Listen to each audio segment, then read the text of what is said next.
সন্ধ্যার কাণ্ড কারখানা দেখে সন্ধ্যার উপরে রেগে গেল মাঠান। হ্যাঁ বন্ধুরা, সন্ধ্যা তারা সিরিয়ালে আজকের পর্বে তোমরা এরকমটাই দেখতে পাবে। পুরো গল্পটা জানতে হলে প্লিজ লাইক দিয়ে সঙ্গে থেকো। সন্ধ্যা মাঝরাতে গিয়ে প্রধান মশাইয়ের কপালের উপরে বিচুতি পাতা দিয়ে চলে আসে। বাইরে এসে ওয়েট করতে থাকে যে কখন বিচুতি পাতা নিতে প্রধান মশাই ওই ব্যান্ডেজ খুলে ফেলবে, সেটাও দেখার জন্য বাইরে অপেক্ষা করতে থাকে সন্ধ্যা। এইদিকে আকাশ চলে আসে সন্ধ্যার খোঁজে।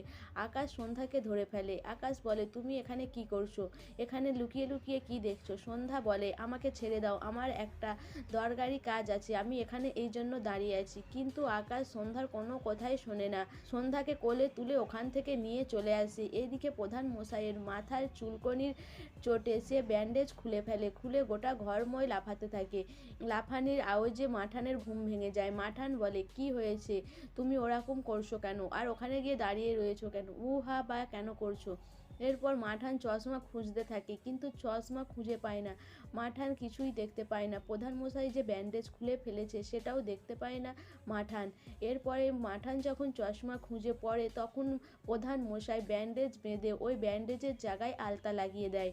এরপর মাঠান বলে, কি হয়েছে? এখানে দাঁড়িয়ে রয়েছো কেন? তখন প্রধান মশাই জানায় যে তার কপালের উপর কেউ এমন চুলকনির কিছু জিনিস দিয়েছে, তার কারণে চুলকনি কাটা জায়গা থেকে রক্ত বেরোচ্ছে। এটা দেখে মাঠান তো অবাক হয়ে যায়। বলে, নিশ্চয়ই এইটা বৌমার কাজ, কারণ বৌমা এর আগে পিসিমার সাথে এরকম করেছিল। বৌমার এটা করা একদম উচিত হয়নি। সকাল হোক, আমি বৌমাকে বলবো। এরপরে প্রধান মশাইকে শুয়ে পড়তে বলে মাঠান। সকাল হতে সন্ধ্যা মাঠানের জন্য ওয়েট করতে থাকে। এদিকে বাড়ির সবাই সন্ধ্যাকে চা খেতে বলে, কিন্তু সন্ধ্যা বলে তার গা গুলাচ্ছে, সে এখন চা খাবে না। এরপরে সে আকাশের খোঁজ করতে থাকে। আকাশ যে বাইরে গেছে শুনেই সন্ধ্যা ভাবে যে তাহলে তার স্মৃতি ফেরানোর চেষ্টা করছে। সকাল হতেই আকাশ এক বয়স্ক মহিলাকে নিয়ে আসে, যার নাম স্মৃতি। সেটা শুনেই সন্ধ্যা রেগে যায়। সন্ধ্যা রেগে গিয়ে আকাশকে মারার জন্য ছুটতে থাকে। এরপরে মাঠান চলে আসে। মাঠানকে জিজ্ঞাসা করে সন্ধ্যা যে কালকে রাতে মাঠান কিছু দেখেনি, প্রধান মশাইয়ের ওই ব্যান্ডেজ খোলা বা কিছু। তখন মাঠান বলে যে সন্ধ্যার এরকম করা একদম উচিত হয়নি। একজন বয়স্ক লোককে এইভাবে কষ্ট দিয়া, তার কাটা জায়গায় বিচুতি দিয়ে তার কষ্ট বাড়িয়ে দিয়েছো, আর তার কাটা জায়গা থেকে রক্ত বেরোচ্ছে। তোমার এরকমটা করা একদম উচিত হয়নি বৌমা, আর তুমি এরকম একদম করবে না। তখন সন্ধ্যা বলে, আমার তো একদমই মনে হচ্ছে না যে ওটা কাটা জায়গা থেকে রক্ত বেরিয়েছে, অন্য কিছু দেখেননি তো? তখন আকাশ বলে, মাঠানের কোনো দিনও ভুল হয় না। তখন সন্ধ্যা বলে, মাঠানও মানুষ, মাঠানেরও ভুল হয়। আর যদি ভুলই না হয় তাহলে তার আর ওরকম বিয়ে দিল কেন? তার আর জীবনটা নষ্ট করে দিয়েছে।